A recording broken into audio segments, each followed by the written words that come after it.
Hello, boys and girls. Welcome to Story Time. Thank you for joining me. I'm going to be reading Rhinos Don't Eat Pancakes. It's written by Anna Kemp and it's illustrated by Sarah Ogilvy. And I'll be reading it with permission from Simon & Schuster Books for Young Children.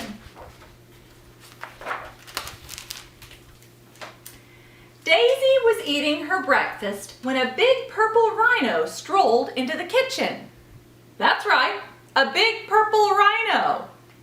It was as big as a bus and as purple as a plum. It was also hungry. So it took a chomp of Daisy's pancake and went upstairs. "Mom, Mom!" yelled Daisy. "There's a big..." "Tell your dad," said Mom. "He'll catch it with a mug and throw it out the window." "Dad, Dad," said Daisy. There's a huge..." "Shh," said Dad. "The spider can wait." "It's not a spider," shouted Daisy. "It's a big purple rhinoceros." But as usual, nobody listened. There's Mom on her computer and the phone, and there's Dad carrying the laundry. Everybody's busy. Meanwhile, the rhino made himself right at home. Daisy sat with him in the hall, and she glimpsed at him in the yard. She spied him in the bathroom, but every time she tried to tell her parents, they'd say, "Shh, Daisy, can't you see we're busy?"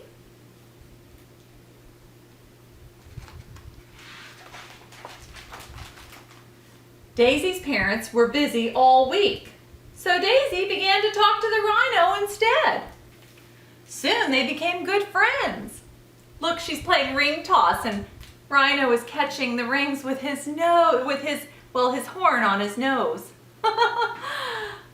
They played ring toss and made pizza together, and the rhino tickled Daisy until she thought she'd burst. But Daisy's parents didn't notice. They're tickling and eating pizza, playing on the seesaw, until the pancakes ran out. "Who ate all the pancakes?" yelled Dad, looking straight at Daisy. "It was the rhino," she said. "Rhinos don't eat pancakes," said Dad. "This one does," cried Daisy. "I saw him in the kitchen." "A rhino?" said Mom. "In the kitchen?" said Dad. "Yes," said Daisy, "exactly." Mom and Dad roared with laughter. "What next?" they hooted. "A shark in the toilet? A polar bear in the fridge?"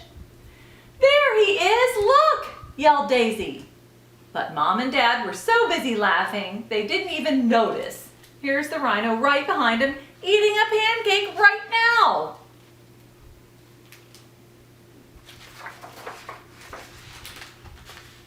"Come on, Rhino," said Daisy. "I've had enough of this." The rhino tickled Daisy with his horn, but she was far too glum to giggle. "Mom and Dad never listen," she sighed. "They are always a million miles away." The rhino sighed deeply through his big purple nostrils. "I'm sorry, Rhino," said Daisy. "Your family is a million miles away too, isn't it?" The rhino nodded, and a lilac tear rolled down his cheek. Poor Rhino.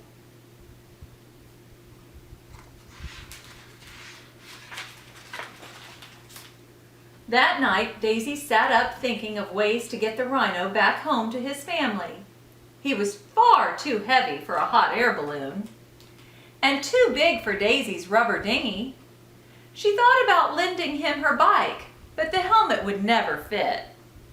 It's way too small for his head.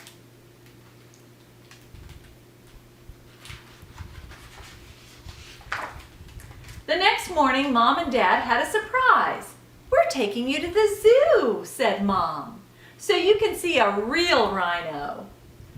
"What do you think of that?" grinned Dad. Daisy thought it was a bad idea when there was already a perfectly good rhino sitting on the sofa. But she didn't say so. What was the point? Nobody would listen. So off they go to the zoo.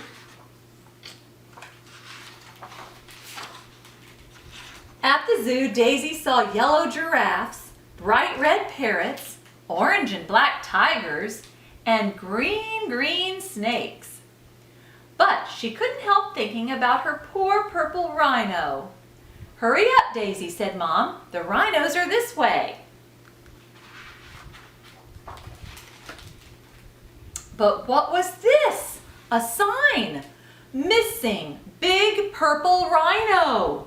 Likes pancakes. If found, please call the zoo." "Cripes!" gasped Mom. "Well, that explains the pancakes," gasped Dad. Mom, Dad, and Daisy rushed back home, and guess what they saw when they got there? That's right, the biggest, purplest rhinoceros in town. "What did I tell you?" Daisy said, grinning from ear to ear. And there's the rhinoceros eating all these pancakes still. And look at the couch. Too heavy for the couch. Looks like she broke it. "I'm calling the zoo," said Mom. The rhino looked startled. "No," said Daisy, "not the zoo. He needs to get back to his family. They are 1,000,000 miles away." "Well, we'd better get a move on," said Dad. "The next flight to 1,000,000 miles away leaves this afternoon." The rhino packed his suitcase while Daisy found his hat. Then they all pushed his big purple bottom into the back of the car and drove to the airport. That must have been hard, fitting a rhinoceros in the car. "I'll miss you," said Daisy as the rhino boarded the plane. The rhino gave her a big purple hug. He would miss her too. Back at home, Daisy began to feel lonely again. Who would listen to her now? But little did she realize that everything was about to change. "Tell us about the rhino, Daisy," said Mom. "Yes," said Dad. "Tell us about that big purple pancake-eating rhino." So Daisy told them about the ring toss and the pizza and the tickles. And guess what? They listened and listened until she had completely run out of words. It was wonderful. Is there anything else you'd like to tell us?" asked Mom as she tucked Daisy into bed that night. Daisy looked out onto the landing. "No, that's all for now," said Daisy, smiling. "Night-night." The pink polar bear would have to wait till tomorrow. Oh my goodness. A polar bear starting all over again. Let's sing "One little, two little, three little rhinos" at the zoo. 1 little, 2 little, 3 little rhinos, 4 little, 5 little, 6 little rhinos, 7 little, 8 little, 9 little rhinos, 10 rhinos at the zoo. Now let's do patty cake. Can you clap with me for this one?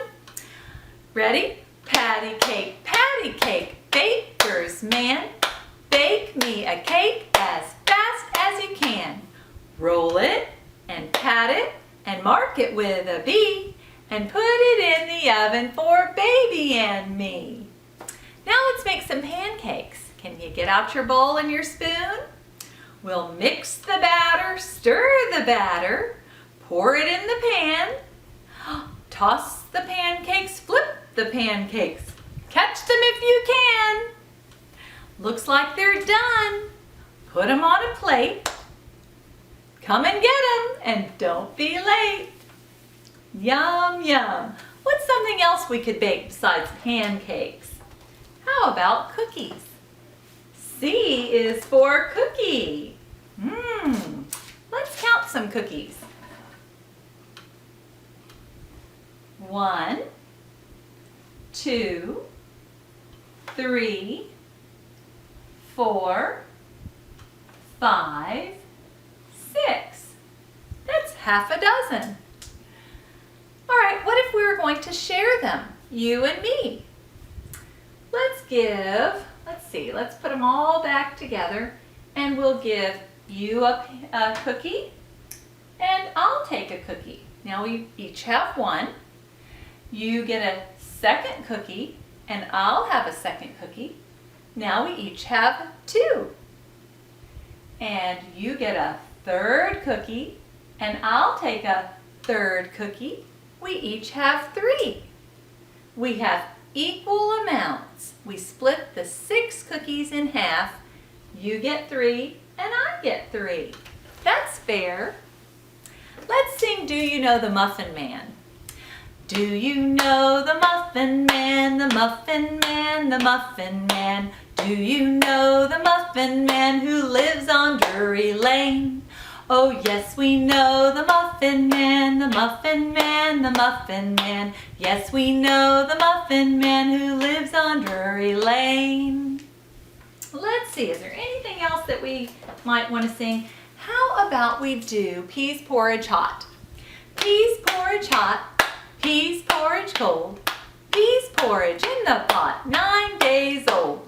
Some like it hot, some like it cold, some like it in the pot, 9 days old. Thank you so much for joining me for story time today. I hope I see you at the library soon. And remember, starting on September 3rd, the first Thursday in September at 10:30, I'll be at Bonnie Brae Park doing story time outside. I hope I see you there too. Bye-bye.